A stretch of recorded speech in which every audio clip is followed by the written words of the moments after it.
Okay, so for your tree diagram, you're on the right track. I thought I did this with you in class, but I can't remember. It looks familiar, but anyway, I can't remember, so I'm going to do it again anyway.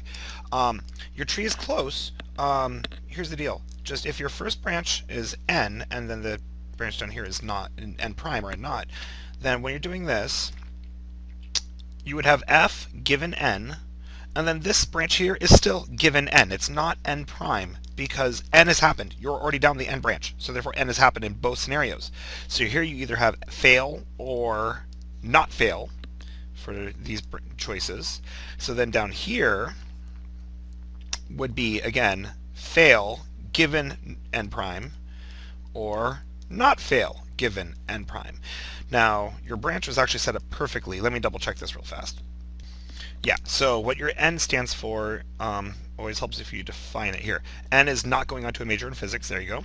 So therefore 75% of physics majors are going on to a career in physics. So this is perfect. Now, what you have this part perfect where you say how many of them fail the test? What if they're not going into a career of physics? 100% of them, and 0 of them actually pass the test, which would be the opposite of failing. So the not failing would be passing. So then down here they tell you for your numbers, I believe they say, let's just double check it. They say 60% of the seniors. Hold on.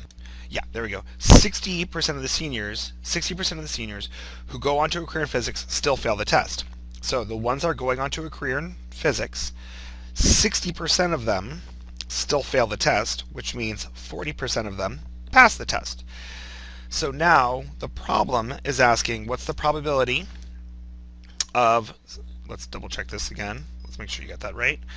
This is saying what is the, assuming that you fail the test, so we know that the person failed the test. So given that they failed the test, what is the probability that you will not go on to a career in physics? What's the probability of n? So therefore your tree would be set up as, all right, we know it's given that they failed, so it's either here or here. Given that they failed, what's the probability of them passing through the n branch? So your numerator would be the one I just highlighted here in yellow, and then your total branches would be the yellow branch and that green branch. So you can see that's your exact equation you set up. Your numerator is the 1 times 0.25, and then your denominator is the exact same thing, 1 times 0.25, plus then the other branch that leads us to them failing the test, which is the 0.6 times 0.75. So you'll see that's exactly what you have. Okay, hope that helps.